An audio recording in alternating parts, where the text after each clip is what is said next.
അയൽക്കാരന്റെ പറമ്പിലൂടെ വഴിയവകാശം നമുക്ക് ലഭിക്കുമോ? മറ്റൊരാളുടെ പറമ്പിലൂടെ നടന്ന് നമ്മുടെ സ്ഥലത്തേക്ക് എത്തുന്നതിനുള്ള വഴിയവകാശം നമുക്ക് ലഭിക്കുന്നത് എങ്ങനെയെന്ന് നോക്കാം.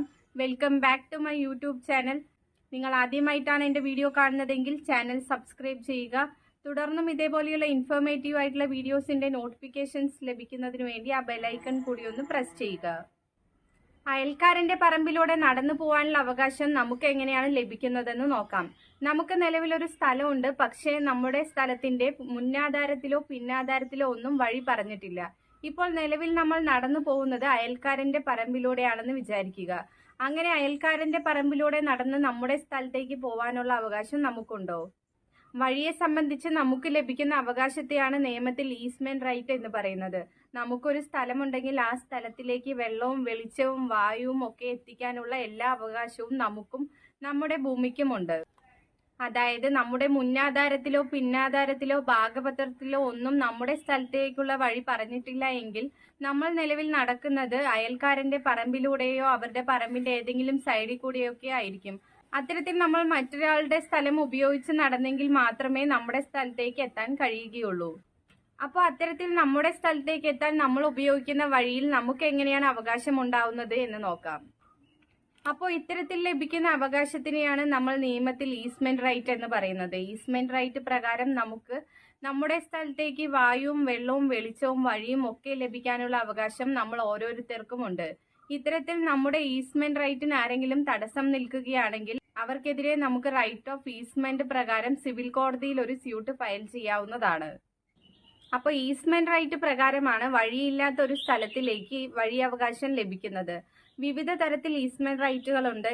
Easement by prescription, easement by grant, easement by transfer, easement by necessity തുടങ്ങിയ പലതരത്തിലുള്ള ഈസ്മെന്റ് റൈറ്റുകൾ നമുക്ക് ലഭിക്കുന്നതാണ്.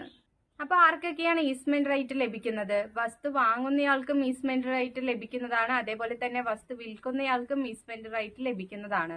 മാത്രമല്ല കൂട്ടവകാശമായി ഉപയോഗിക്കുന്ന ആളുകൾക്കും ഈസ്മെന്റ് റൈറ്റ് ക്ലെയിം ചെയ്യാവുന്നതാണ്.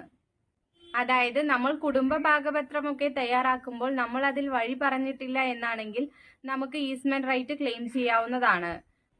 അതേപോലെ തന്നെ നമ്മുടെ അയൽവാസിക്ക് അയാളുടെ സ്ഥലത്തേക്ക് പോകാനുള്ള വഴിയില്ല, നമ്മുടെ പറമ്പിലൂടെയാണ് അയാൾ നടന്നു പോകുന്നത്. നമ്മൾ അവർക്ക് നമ്മുടെ പറമ്പിന്റെ ഒരു സൈഡിലൂടെ പോകാനുള്ള അവകാശം നൽകുകയോ അല്ലെങ്കിൽ നമ്മുടെ പറമ്പിലൂടെയുള്ള വഴിയാണ് അവർ ഉപയോഗിക്കുന്നത് എന്നറിഞ്ഞിട്ടും അത് തടയാതിരിക്കുകയോ ചെയ്യുന്നു. അങ്ങനെ നമ്മളുടെ മൗനമായ അനുവാദത്തിലൂടെയോ അല്ലെങ്കിൽ നേരിട്ടുള്ള അനുവാദത്തിലൂടെയോ നമ്മുടെ പറമ്പിലൂടെ 20 വർഷം തുടർച്ചയായി അവർ നടക്കുകയാണെങ്കിൽ അവർക്ക് ഈസ്മെന്റ് റൈറ്റ് ലഭിക്കുന്നതാണ്. അങ്ങനെ നമ്മുടെ മൗനാനുവാദത്തിലൂടെയോ നേരിട്ടുള്ള അനുവാദത്തിലൂടെയോ അയൽക്കാരൻ നമ്മുടെ പറമ്പിലൂടെ 20 വർഷം തുടർച്ചയായി നടക്കുന്നു. നമ്മുടെ അനുവാദമാണ് പിന്നീട് അയൽക്കാരൻ അവകാശമാക്കി മാറ്റുന്നത്. ഇതിനെയാണ് ഈസ്മെന്റ് ബൈ പ്രിസ്ക്രിപ്ഷൻ എന്ന് പറയുന്നത്. അതായത് മറ്റൊരാളുടെ പറമ്പിലൂടെ 20 വർഷം തുടർച്ചയായി നമ്മൾ നടന്നു കഴിഞ്ഞാൽ നമുക്ക് ആ പറമ്പിലൂടെ വഴി നടക്കാനുള്ള അവകാശം നിയമപരമായി തന്നെ ലഭിക്കുന്നതാണ്. റൈറ്റ് ഓഫ് ഈസ്മെന്റ് എന്ന് പറയുന്നത് ഒരു വ്യക്തിക്ക് ലഭിക്കുന്ന അവകാശമല്ല, അതൊരു പ്രോപ്പർട്ടിയുമായി ബന്ധപ്പെട്ട് ലഭിക്കുന്ന അവകാശമാണ്. അതായത് ഒരു സ്ഥലത്തേക്ക് നടന്നു പോകാനുള്ള ഈസ്മെന്റ് റൈറ്റ് ലഭിക്കുകയും ആ സ്ഥലം പിന്നീട് വിൽക്കുകയും ചെയ്താൽ ആ സ്ഥലം വാങ്ങിക്കുന്ന ആൾക്കും ആ സ്ഥലത്തേക്കുള്ള വഴി ഉപയോഗിക്കാനുള്ള ഈസ്മെന്റ് റൈറ്റ് ലഭിക്കുന്നതാണ്. പ്രോപ്പർട്ടി കൈമാറ്റം ചെയ്യുമ്പോൾ വാങ്ങിക്കുന്നയാൾക്കും ഈസ്മെന്റ് അവകാശം ലഭിക്കും. പ്രോപ്പർട്ടിയുമായി ബന്ധപ്പെട്ട് മാത്രം ലഭിക്കുന്ന അവകാശമാണ് ഈസ്മെന്റ് റൈറ്റ് എന്ന് പറയുന്നത്. ഇങ്ങനെ നമുക്ക് ലഭിക്കുന്ന അവകാശം ആ വഴി നടക്കുന്നതിന് വേണ്ടി മാത്രമാണ്. നമുക്കൊരിക്കലും ആ വഴിയുടെ ഉടമസ്ഥാവകാശം ലഭിക്കുകയില്ല.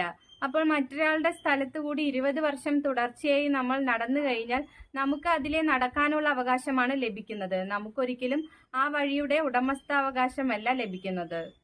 അപ്പോൾ ആ വഴി നമുക്ക് നടക്കുന്നതിന് വേണ്ടി മാത്രമേ ഉപയോഗിക്കാൻ സാധിക്കുകയുള്ളൂ. ആ വഴിയുടെ വീതി കൂട്ടാനോ അവിടെ ഇന്റർലോക്ക് ഇടാനോ മതിൽ കെട്ടാനോ വേലി കെട്ടാനോ ഒന്നും തന്നെ നമുക്ക് അവകാശമില്ല.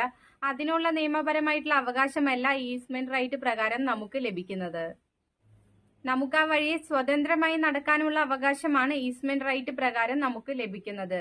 അത് തടസ്സപ്പെടുത്താൻ മറ്റാർക്കും തന്നെ യാതൊരു അവകാശവുമില്ല. പിന്നെ മറ്റൊരു കാര്യം ശ്രദ്ധിക്കേണ്ടത്, നമുക്ക് ഒരു സ്ഥലത്തേക്ക് പോകാൻ ഒരു വഴി മാത്രമേ ലഭിക്കുകയുള്ളൂ. പിന്നെ നമുക്ക് ഒരു സ്ഥലമുണ്ട്, ആ സ്ഥലത്തേക്ക് പോകാൻ നമ്മൾ ഒരു വഴിയും 20 വർഷമായി കണ്ടിന്യൂസ്ലി ഉപയോഗിച്ചിട്ടില്ല എങ്കിൽ നമ്മൾ ആ വഴി നമ്മുടെ സ്ഥലത്തേക്ക് പോകാൻ ആ സമയത്ത് മറ്റേതൊക്കെയോ സ്ഥലങ്ങളിലൂടെയാണ് നടന്ന് ചെല്ലുന്നത് എങ്കിൽ നമുക്ക് ഈസ്മെന്റ് ബൈ നെസസിറ്റി പ്രകാരം നമ്മുടെ സ്ഥലത്തേക്കുള്ള വഴി നേടിയെടുക്കാവുന്നതാണ്. അപ്പോൾ ഈസ്മെന്റ് ബൈ പ്രിസ്ക്രിപ്ഷനും ഈസ്മെന്റ് ബൈ നെസസിറ്റിയും ഒരു സിവിൽ കോടതിയെ സമീപിച്ചു കഴിഞ്ഞാൽ നിങ്ങൾക്ക് നേടിയെടുക്കാവുന്നതാണ്.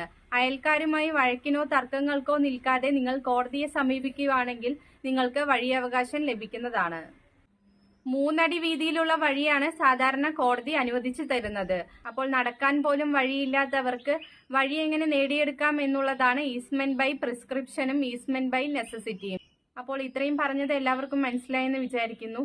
വീഡിയോ ഇഷ്ടമായാൽ ലൈക്ക് ചെയ്യുക, ചാനൽ സബ്സ്ക്രൈബ് ചെയ്യുക. തുടർന്നും ഇതേപോലെയുള്ള ഇൻഫോർമേറ്റീവ് ആയിട്ടുള്ള വീഡിയോസിന്റെ നോട്ടിഫിക്കേഷൻസ് ലഭിക്കുന്നതിന് വേണ്ടി ആ ബെല്ലൈക്കൺ കൂടി ഒന്ന് പ്രസ് ചെയ്യുക. മറ്റൊരു വീഡിയോയുമായി വീണ്ടും കാണാം. നന്ദി, നമസ്കാരം.